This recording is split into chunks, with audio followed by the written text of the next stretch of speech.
Good afternoon, everyone. We are now on chapter 3 of our discussions still under the topics on obligations. But before proceeding to chapter 3, by way of recap, in chapter 1 we have identified the different kinds of obligation. We have also provided for the definition of what is an obligations, the different sources of the obligations. While in chapter we also identified the kinds of obligations as to subject matter, whether it's a real obligation or a personal obligations. In chapter 2, we did identify the different rights, obligations, the different duties, rights, and remedies in different obligations as to the subject matter. Now in chapter 3, we will be classifying again the different kinds of obligation. Here in chapter 3, our aim are 1, to classify the different kinds, the other classifications of obligations, or the main 2 classifications of obligation aside from as to subject matter. Then second, we will try also to answer the question, what are the different kinds of obligations and its definitions according to its classification. And then we will provide different illustrations on every kinds of obligation. Now, why do we need to further classify these different kinds of obligation? Because there are obligations that also have the different effects as compared to other kinds of obligations. Okay, so that's that's the main reason why do we need to further classify these obligations. Now, under the law, there are 2 basic classifications of obligations. First is you have the primary classifications of obligations under the Civil Code, and then the secondary classifications of obligations under the Civil Code. Now, insofar as our discussion is concerned, we will focus only on the primary classifications of obligation. It comes under these classifications. You either have a pure and conditional obligations, obligations with a period, alternative and facultative obligations, joint and solidary obligations, divisible and indivisible obligations, and obligations with a penal clause. Now, these classifications or these identifications on the kind of obligations is very important because each classification have different nature also. Okay, so that is very important for us to know the nature of these kinds of obligations. So let's start off with the pure and conditional obligation. Now, when we say pure obligations, this refers to obligation whose performance does not depend upon a future or a known certain event or upon a past event unknown to the parties. Okay, so here the obligation is not dependent on the existence of a condition, or it is also not dependent on the arrival of a period.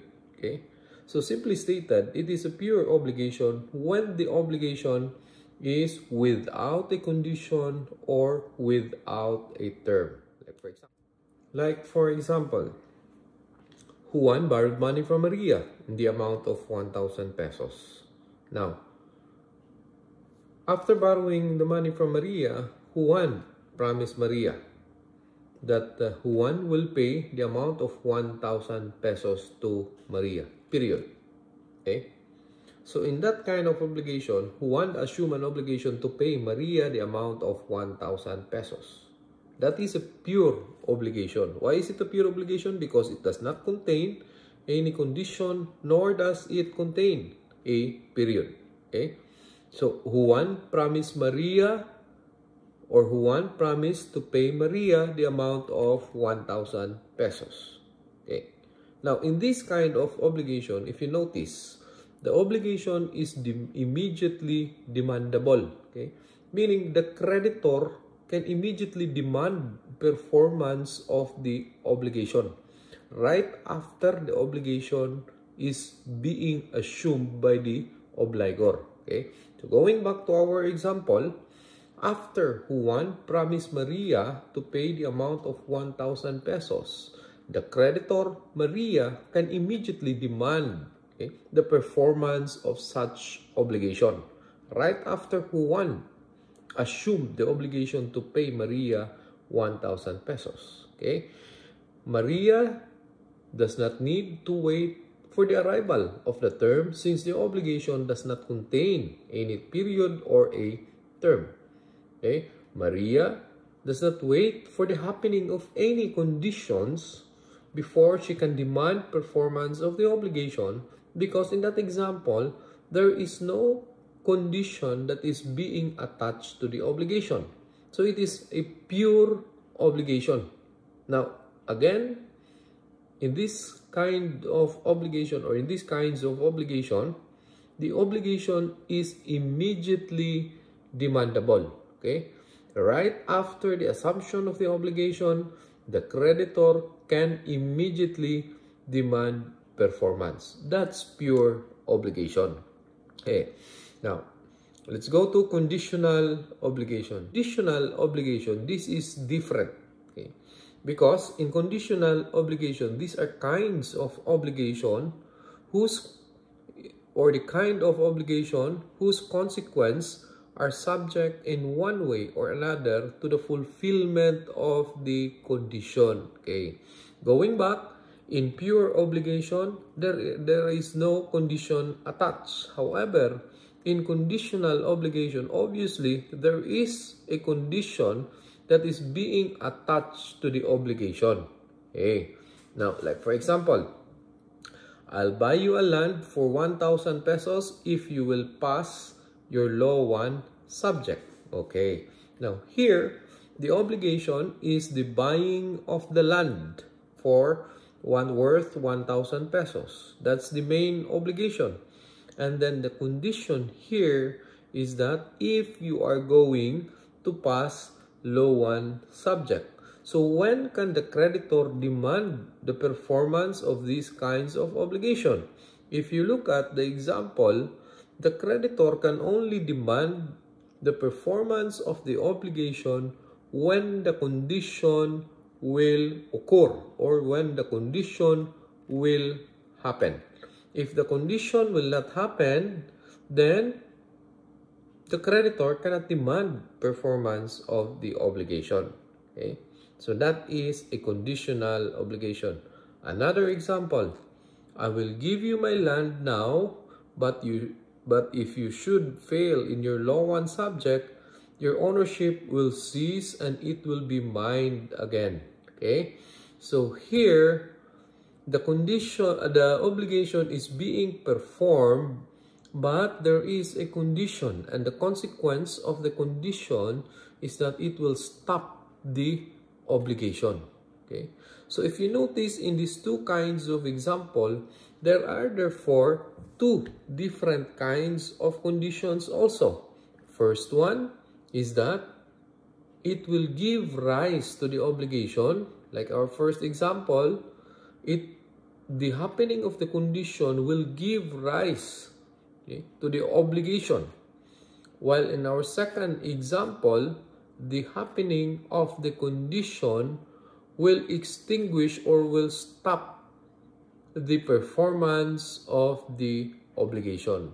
Okay, so but before we proceed further of these two kinds of conditions, let us try first to define what is a condition. Under the law, it says that a condition is a future and uncertain event, upon the happening of which the effectivity or the extinguishment of an obligation depends. Okay, so based on that, let's look at that definition piece by piece, and let's try to understand the meaning of condition. First, it says that it is a future and uncertain event. Okay, of course, we know already the meaning of future event, which means that it should happen in the future. Okay, it should happen in the future, and since it is an uncertain event, what do we mean by uncertain event? When we say uncertain event, it may or may not happen. Okay, if it is a certain event, which means that it should happen or it will happen, then it cannot be considered as a condition, because a condition can only be an uncertain event. Okay. Based on that definition, therefore, we now have an idea that a condition is something that may or may not happen in the future. Okay. However, there are also some event which has already been in the past that can be considered as a condition. But it is necessary that the parties, the creditor and the debtor, must not know that the event had or has not yet happened. Okay, so therefore there are two kinds of condition actually. One is that it may refer to a future and uncertain event, or those things that may happen at a later time, but it is an uncertain event, which means that it may or may not happen. And then second, it may also refer to an event which is past but unknown to the parties. Okay, so these are the characteristic of a condition. So again, condition is a future and uncertain event, or it may be a past event but is unknown to the parties. So example of a condition, I will give you 100,000 pesos if it will rain tomorrow. Okay, the obligation there is the giving of 100,000 pesos. The condition there is if it will rain tomorrow. Okay, now why is it a condition? Because it will happen in the future tomorrow, and it may or may not happen, which is uncertain. So that is why it is called a condition. Okay, now example of a past event that is unknown to the future. I will give you 100,000 pesos if Magellan has landed in the Philippines. Okay, now here it can only be considered as a valid condition when the event is unknown to both parties. Okay, however, if either or both of the parties knew that Magellan did arrive in the Philippines, then that cannot anymore be considered as a valid condition. Okay, because a past event can only become a condition when it is unknown to the parties. Okay, so important matter in condition is that it is a future and uncertain event. And then second, it may be a past event, but it should be unknown to the parties. Okay, so that's the characteristic of a condition. Okay, what about Christmas Day? I will give you money, or I will give you 1,000 pesos on Christmas Day. Okay, is that considered as a condition? And let's try to look at the definition. It says that a condition can only be a future and uncertain event. Now, what about Christmas Day? Is it a future event? Yes, it is a future event. Is it an uncertain event? Okay. Now, since Christmas Day will definitely arrive, therefore, it is not an uncertain event, but rather it is a certain event or a certain time or period that will definitely arrive. So that cannot be considered as a condition. Okay. Now, going back to our earlier discussion, that a condition may either be that gives rise to the obligation, or it may be that it will result to the extinguishment of the obligation. So those are the two kinds of conditions. The first one is what we call as the suspensive condition. Okay? So by definition, we say it is a suspensive condition when the happening of the condition will give rise to the obligation. Like for example, I will give you 1,000 pesos if it will rain tomorrow. What will happen if the condition will, or what would be the effect if the condition will happen? What would be the result or what would be the consequence if it will rain tomorrow? Then, based on our example, the obligor or the debtor is bound to give 1,000 pesos. So in that case, the happening of the condition gave rise to the obligation. So that is what we call as a suspensive condition. Okay, let's go to the second kind of condition, which is a resolutory condition. Now, in resolutory condition, it says here that the happening of the condition extinguishes the obligation. Okay? The happening of the condition extinguishes the obligation. Here, the obligation is already existing. Okay? In other words, the debtor has been performing his obligation or her obligation, but it is subject to the condition.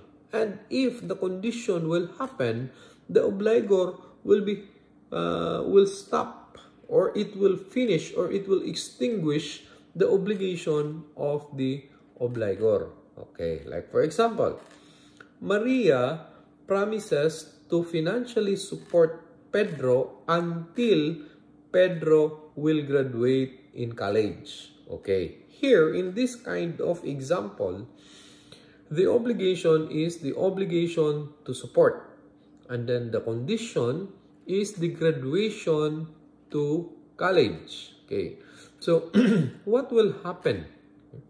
What will happen if the creditor will graduate in college? Okay, based on that example, then Maria will stop.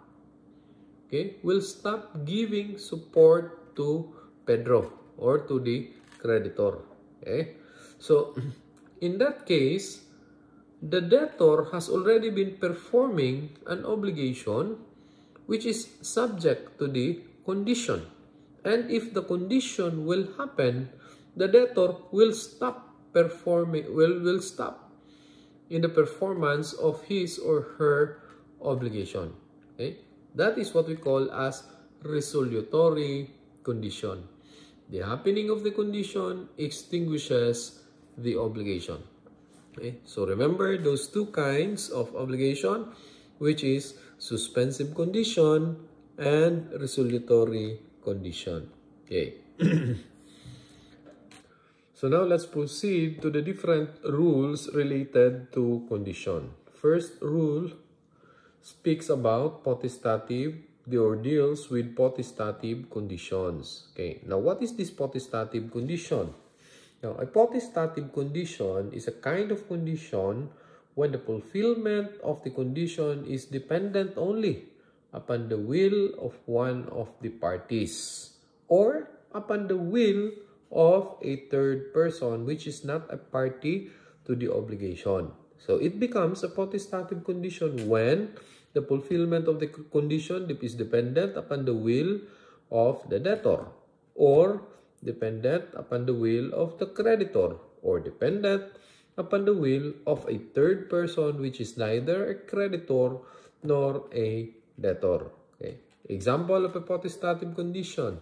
Maria promised Pedro the amount of 1,000 pesos if Maria likes. Okay, so here, the obligation is the giving of 1,000 pesos. And the condition is if Maria likes. So in this case, the fulfillment of the condition is dependent only upon the sole control or upon the sole discretion of one of the parties, which is Maria, who is the debtor. Okay? So what is the rule pertaining to these kinds of obligation? Now it says that if the fulfillment of the condition is dependent upon the debtor, then the obligation and the condition are void, except when it involves pre-existing obligation. Okay, what does it mean? It simply means that as if there is no obligation or there is no condition. Okay, going back to our example, Maria promises Pedro the amount of 1,000 pesos if Maria likes. So clearly, the fulfillment of the condition is dependent upon the will of Maria, or the sole will of Maria. Okay, so in that case, in that example, the obligation itself and the conditions are considered void. Okay, it means that it does not exist, or even if it has existed, it is an invalid obligation. Now, we speak about the exception. It says that except when it involves pre-existing obligation. What do you mean by pre-existing obligation? It means that the obligation arises because of a prior transaction between the parties. Like for example, when Maria promises Pedro the amount of 1,000 pesos if Maria likes. Okay. Now, this obligation arises because Maria has earlier borrowed money from Pedro. Okay. And then in the repayment, Maria says that I'm going to pay you, Pedro, if I like. Okay.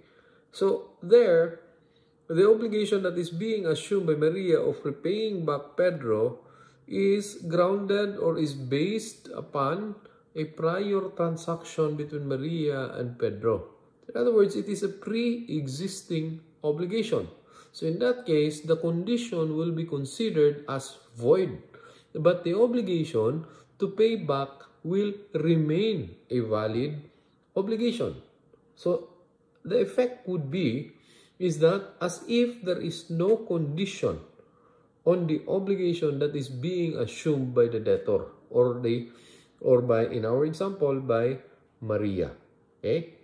So that is the exception in relation to this rule. So again, in potestative condition, when the fulfillment of the condition is dependent upon the sole will of the debtor, then as a general rule, the obligation and the condition will be deemed as a void condition and obligation, except when it is a pre-existing or when it involves pre-existing obligations. Okay. Second rule under potestative condition, when the fulfillment of the condition is dependent upon the will of the creditor, okay, this time, the fulfillment of the condition is dependent upon the sole will of the creditor, then the condition is valid.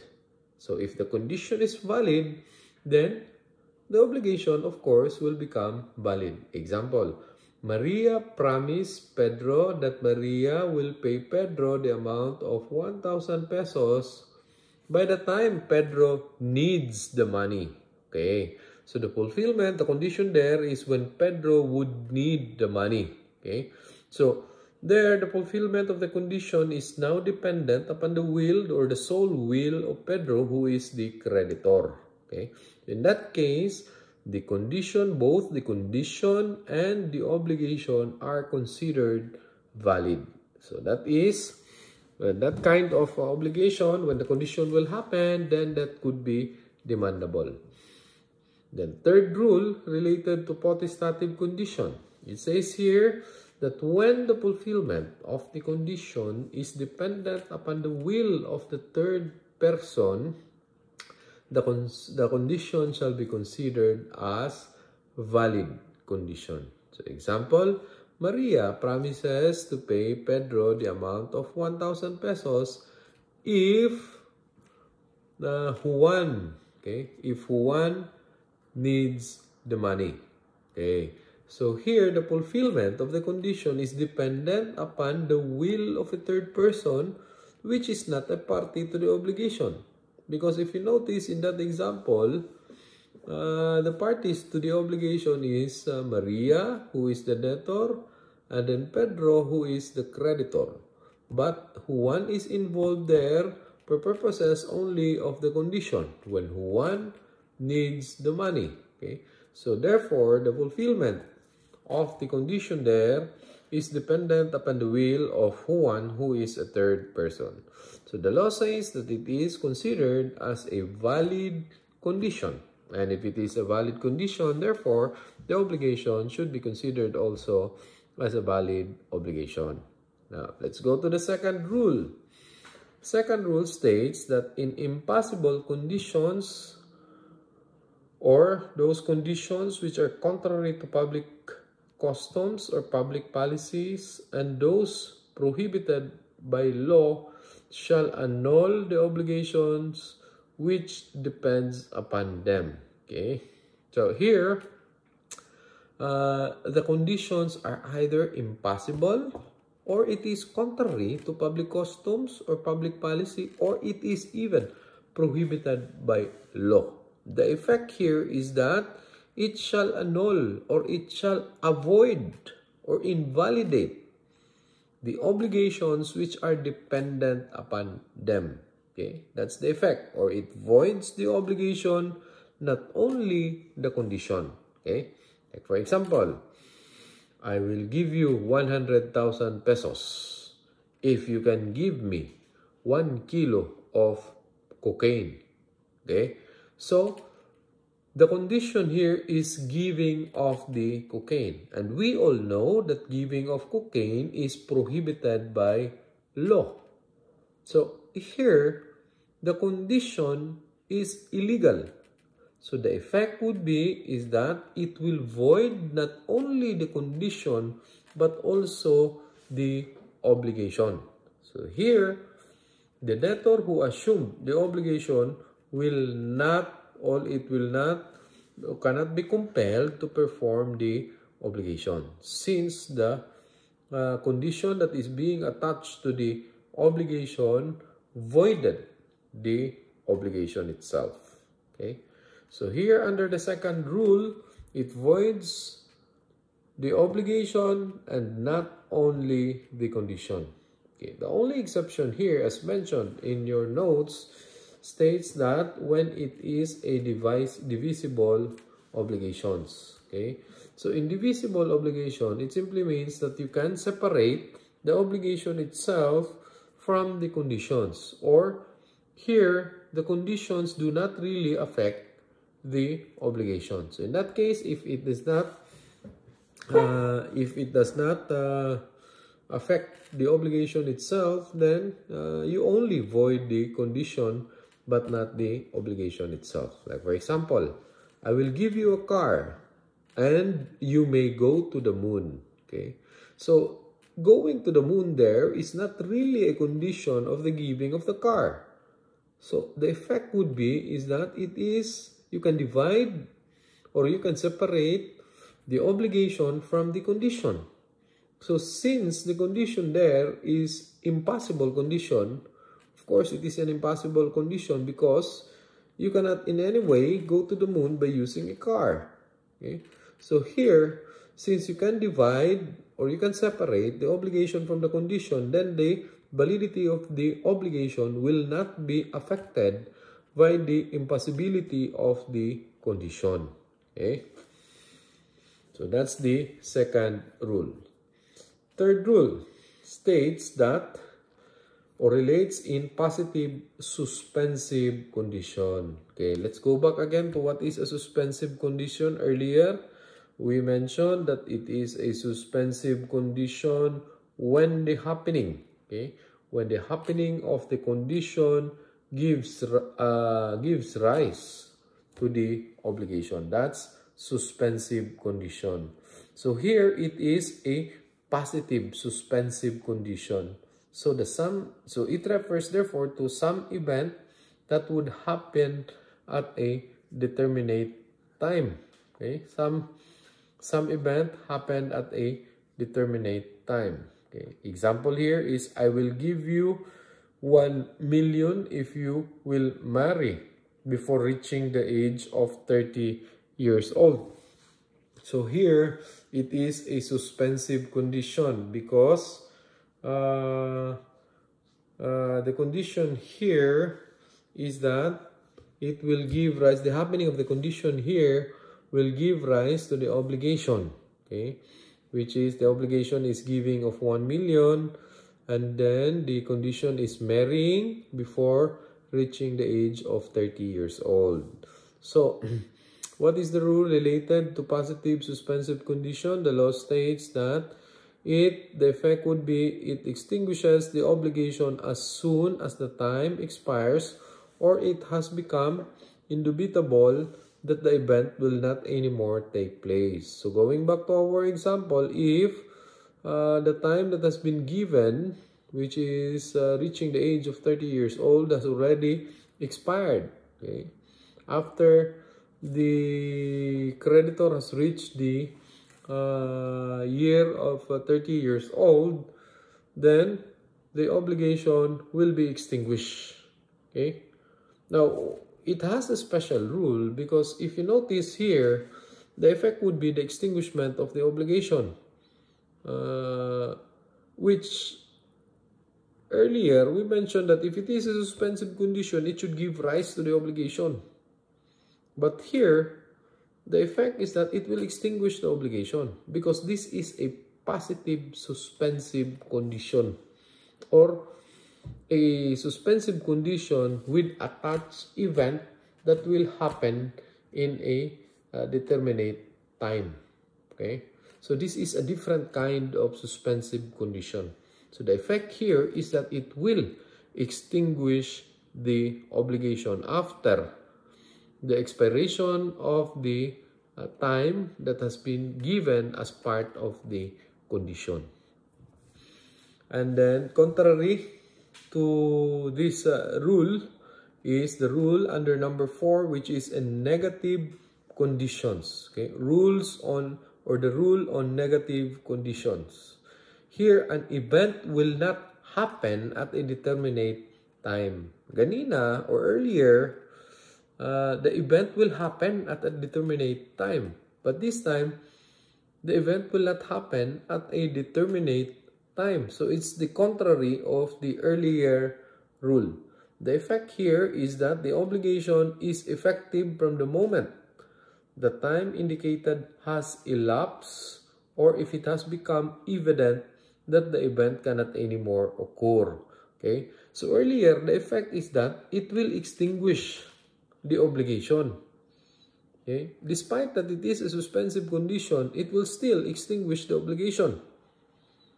However, in negative condition, under rule number 4, the effect would be is that it will give rise to the obligation or the obligation becomes effective from the moment, at the moment of the expiration of the period, or it becomes evident that the event cannot anymore occur. So example, I will pay you 1 million if you will not marry A until December 30. So here, after the expiration of December 30, the obligation will give or the debtor can now be demanded to perform the obligation because it gives rise to the obligation. The expiration of the period, which is December 30, will give rise to the obligation. So this is just a contrary rule or the opposite rule of positive suspensive condition. Okay? So moving forward, under rule number 5, we are now on rule number 5. Here it states that the condition shall be deemed fulfilled when the obligor voluntarily prevents its fulfillment. Okay. So sometimes there are kinds of obligations or conditional obligations that in one way or another, the debtor tries to prevent the happening of the condition, especially when it is a suspensive condition. Because in suspensive condition, it will give rise to the obligation. Okay? So, if the debtor does not want to perform the obligation, then the debtor will find a way to prevent the happening of the condition. So the law says that in that kind of situation, the condition shall be deemed fulfilled. Okay. In other words, if the condition is already fulfilled, then it should give rise to the obligation. Okay. But the application of this rule is only applicable when these 3 requirements are present. 1, that the condition is a suspensive condition. Okay. meaning it will the happening of that or the fulfillment of the condition will give rise to the obligation. Second, the obligor has actually prevents the fulfillment of the obligation. And then third, that the obligor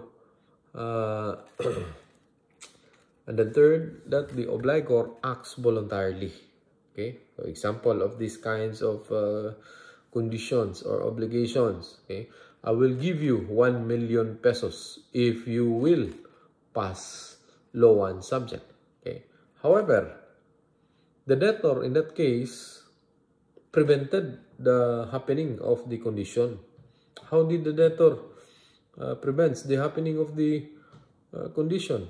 Okay. Perhaps the debtor imprisoned the creditor so that he cannot go to school, so that the creditor cannot go to school, and eventually fails law 1 subject. So in that case, the debtor prevents the fulfillment of the condition. Now, if that happens, the law says that the condition shall be deemed fulfilled. And with that, the creditor can now demand performance of the obligation from the debtor. So that's under rule number 5. Okay.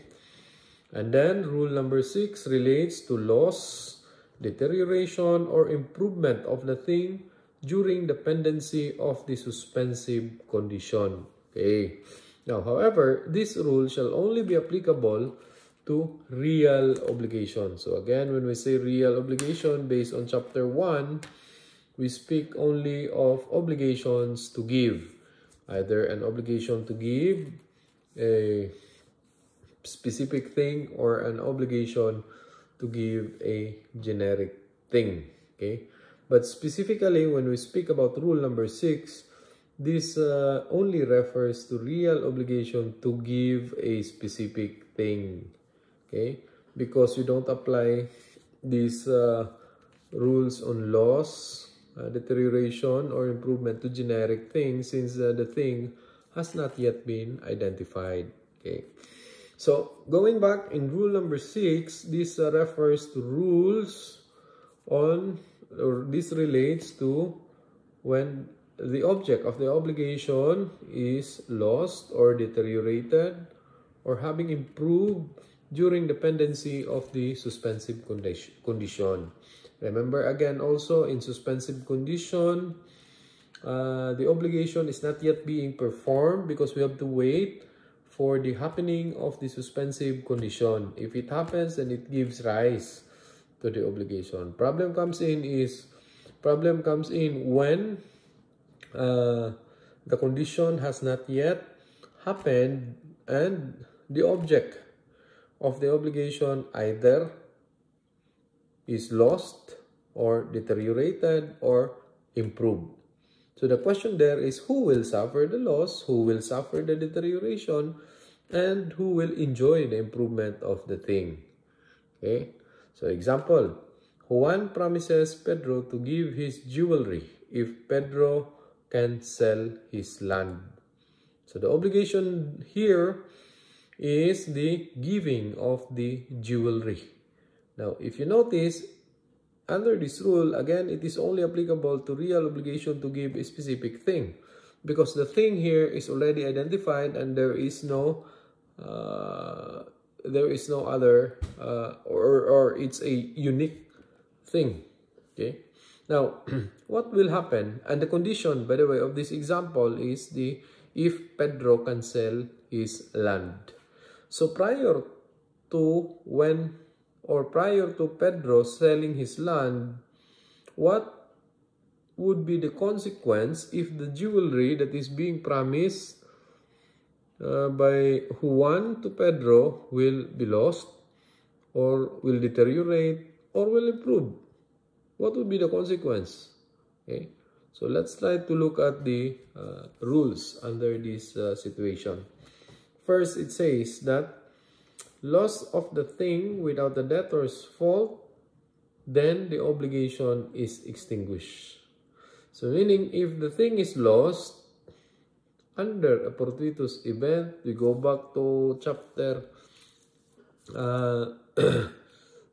2, I think, the rules on fortuitous event, that it shall exempt the debtor from any liability or it shall extinguish the obligation, same rule is also applicable here.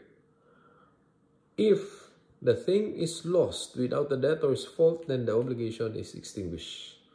Now, going back to our example earlier, Juan promises Pedro to give his jewelry if Pedro can sell his land. If the jewelry will be lost, okay, then without fault of Juan, who is the debtor, then the obligation will be extinguished. Okay. Second, loss of the thing with debtor's fault, then the debtor is obliged to pay damages. Okay. Here, remember that this is a real obligation to give a specific thing. This is only applicable again in real obligation to give a specific thing. So going back to our example, if the jewelry is lost by reason of fault on the part of Pedro, then, by reason on the part of Juan, then Juan is liable to pay for damages in favor of Pedro. Now, deterioration. If the thing deteriorated without the debtor's fault, then the impairment is to be borne by the creditor. So in our example, if the jewelry deteriorated by reason of the act of Juan, not by reason of the act of Juan or without fault on the part of Juan, then the deterioration shall be suffered by Pedro, who is the creditor. However, if deterioration is through the debtor's fault, in our example, if the jewelry deteriorated because of the acts of Juan, then recession or fulfillment with damages shall arise in favor of the creditor. So going back to our example, if the jewelry deteriorated by reason of the act of Juan, then the creditor can either rescind, meaning cancel the obligation, or he can also ask for the fulfillment with the changing of the object plus damages. He can also ask for damages. For improvement of the thing, when the thing is being improved by nature or by time without the participation of the debtor, then it should also inure to the benefit of the creditor. This is in complementary of the first rule under the loss of the thing. Because if the thing is lost without fault of the debtor, then it is the creditor who will suffer.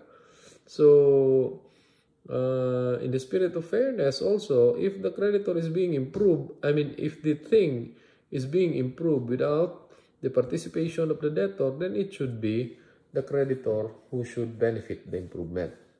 And last rule is improvement at the expense of the debtor. Now here, if the thing has been improved by reason of the act of the debtor or by reason of the expenses made by the debtor, then the creditor has a right as a usufructuary. The debtor has a right as a usufructuary of the thing. What do you mean by usufructuary? It means that the debtor has the right to use the thing. Okay, he is not the owner of the thing, but he can use the thing only with regard to the improvement. Okay, so those are the rules pertaining to loss, deterioration, or improvement of the thing during the pendency of a suspensive condition. So remember all those 6 rules related to condition. Okay. Now, in conditions, we refer to a conditions based on its characteristics either as a future but uncertain event or a past event that is unknown to the party or unknown to the parties. In period, a period is different. Now, when we speak about period, the law says that it is a future and certain event, upon the arrival of which the obligation subject to it either arises or is terminated. Okay? So, what is now the difference between condition and period by that definition? Okay, simple. In condition, it could either be a future or a past event. However, a period always refers to a future event.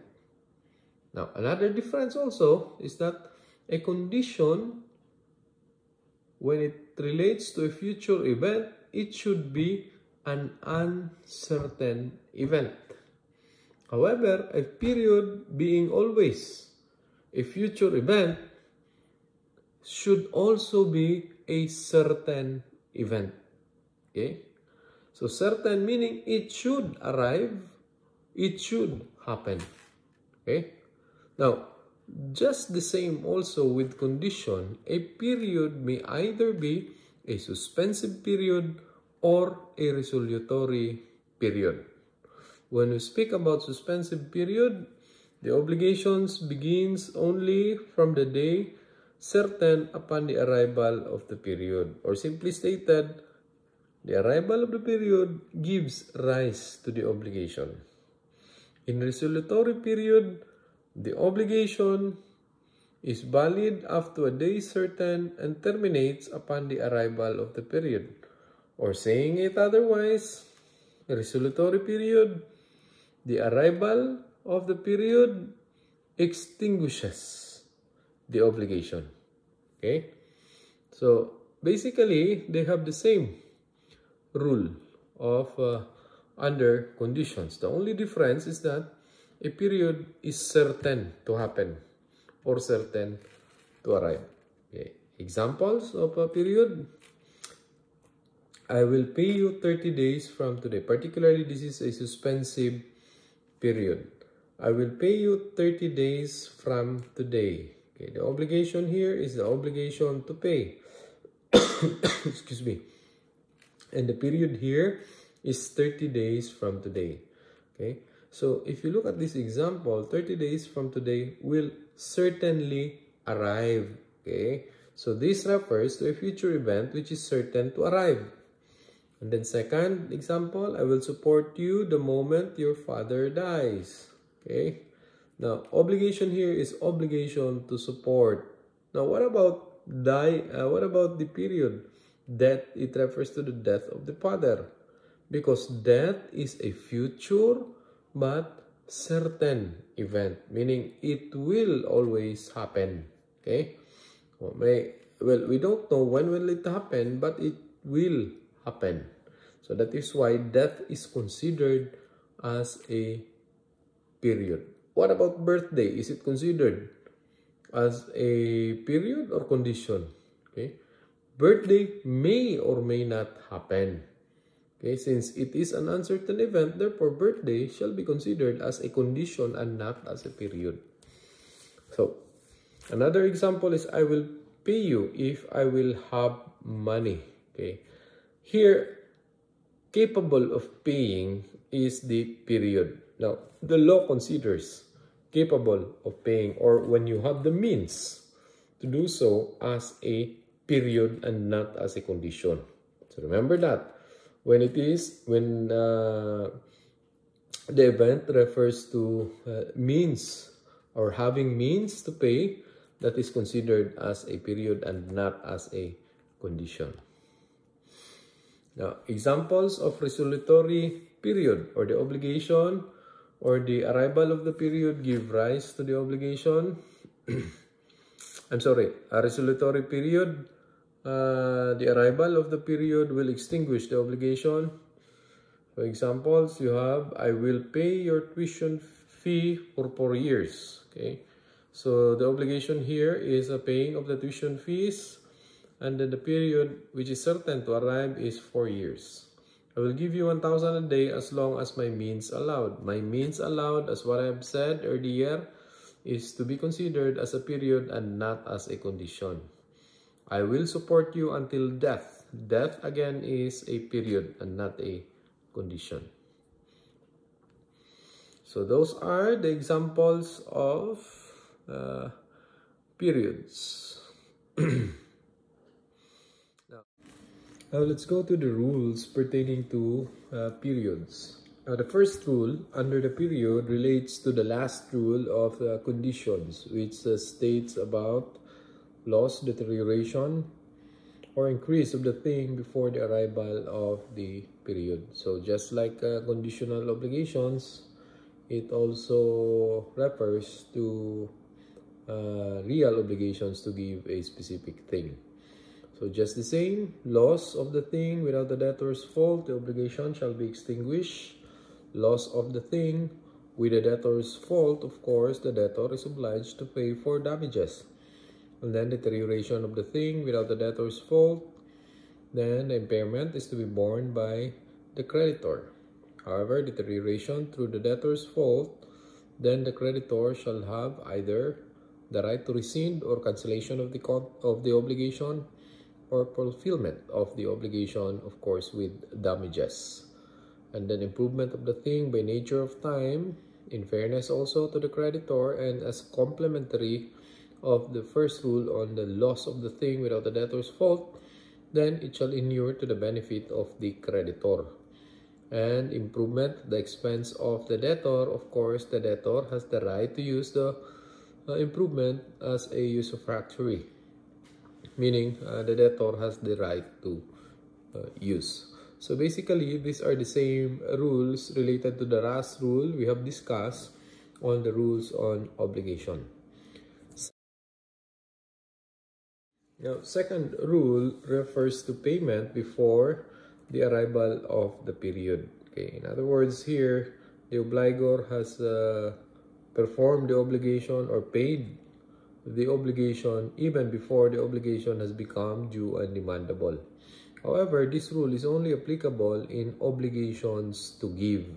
Okay, what does the rule states?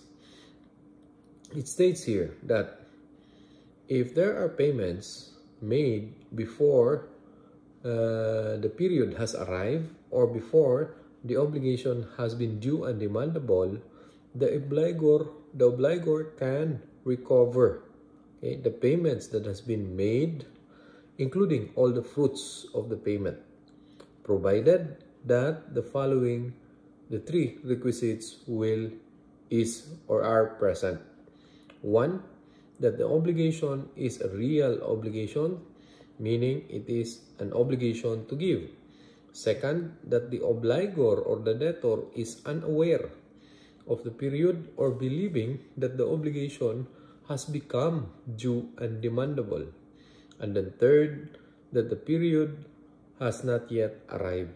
Okay, if you notice with these three requisites, this rule can only be applicable if the debtor has made the payment or has performed the obligations even when the obligation is not yet due and demandable. It is not yet due and demandable because the period that is attached to the obligation has not yet arrived.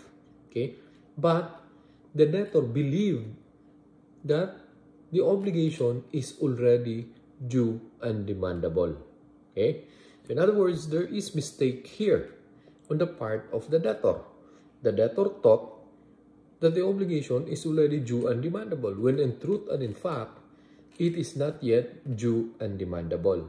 So in that case, if he made the payment, then he can recover what he has paid. Okay. Now, the basis of this rule is unjust enrichment or solusio indebeti. This is, if you remember, in their chapter 1, quasi-contract. So, if payment was made by reason of mistake, or the debtor thought that the obligation is already due and demandable, but it is not in fact due and demandable, then the debtor can still recover the payment. Okay, so that's basically the rule under number 2 related to periods. Number 3, judicial periods. Now, judicial periods refers to period which is fixed by the court when no period is fixed but a period was intended by the parties, or when the period depends upon the will of the debtor. Okay, so here you say only judicial period when the period that has been attached to the obligation is fixed by the court. That is why it's a judicial period. Okay, now the court can only fix a period when, of course, the parties intended the obligation to be with a period, but these parties were not able to fix the period themselves. So that's the only time wherein the court may fix the period. Now, the rule states that if it is a judicial period, once it is already fixed by the court, then it cannot anymore be changed by the parties. Okay? So that's the third rule. Fourth, the right to make use of the period. Okay? Here it states that the debtor may enjoy the benefit brought about by the fixation of the period. Okay? So, example, Juan promised to pay Pedro the amount of 10,000 pesos on December 25, 2022. So prior to December 25, Juan can still enjoy the benefit of the period. Okay? He can use his money not for paying the obligation, but for using it in something else because he still have until December 25. And of course, the creditor Juan cannot demand, the creditor Pedro cannot demand from Juan payment since they agreed that the obligation shall be performed on December 25. Okay? That's the general rule. However, there are exceptions here wherein even if the period has not yet arrived, even if it is not yet December 25, the creditor or Pedro can still demand from Juan in these following cases. 1. When the debtor becomes insolvent, unless he gives a guarantee or security of the debt. So, even if December 25 has not yet arrived, but if the debtor or Juan has become insolvent, meaning his assets is not enough to cover his liabilities, then Juan or the debtor cannot anymore enjoy the period that has been agreed by the parties. And then second, when the debtor promises to give a security but failed to furnish the guarantees or securities. This is in relation also to the first exception, which states that if the debtor has become insolvent, then he cannot anymore enjoy the period except when he furnishes guarantees or promise to furnish guarantees. Now, if he promised to furnish guarantee or security but was not able to do so, then that's the second exception wherein the debtor cannot anymore enjoy the period. Third, when the guarantees or securities have been impaired or have disappeared. So, even if the insolvent debtor has already provided a security or a guarantee of the obligation, but that guarantee or security have been or has disappeared, then the debtor cannot also enjoy the period that has been agreed by the parties. Fourth, when the debtor violates any undertaking when the creditor agreed to the period. So, here, in this fourth exception, the period was fixed by reason of the undertaking made by the debtor in favor of the creditor. Now, if the debtor violates this undertaking, so of course, the creditor would not have agreed for the fixation of the period. Okay? So, if there is a violation of the undertaking, then the debtor cannot anymore enjoy the period that has been agreed by the parties. And then last is when the debtor attempts to abscond. What do you mean by abscond? Meaning attempts to escape. Okay? So, like for example, Juan promises to pay Pedro the amount of 10,000 on December 25. But prior to December 25, Pedro cannot anymore locate Juan. So, it means that Juan has already escaped. So, in that case, Juan can be held liable even prior to the arrival of the period because Juan already attempted to abscond or has in fact already absconded. Okay, so that's the fourth rule related to the period.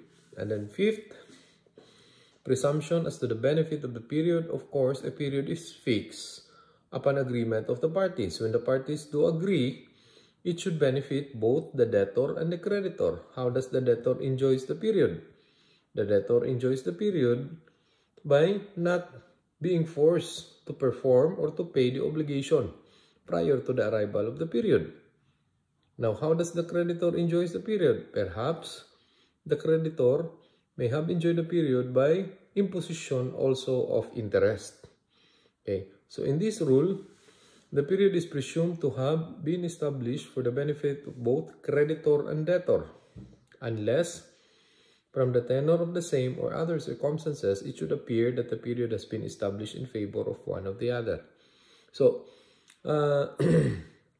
as to the beneficiaries of the period, it both benefits the debtor and the creditor as a general rule.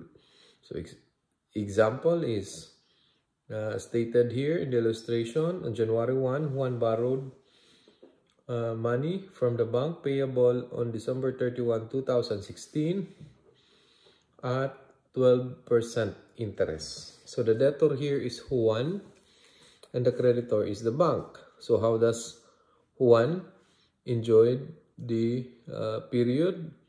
Of course, Juan enjoyed the period by means of using the money for 1 year, or Juan cannot be compelled to pay the loan prior to December 31, 2016.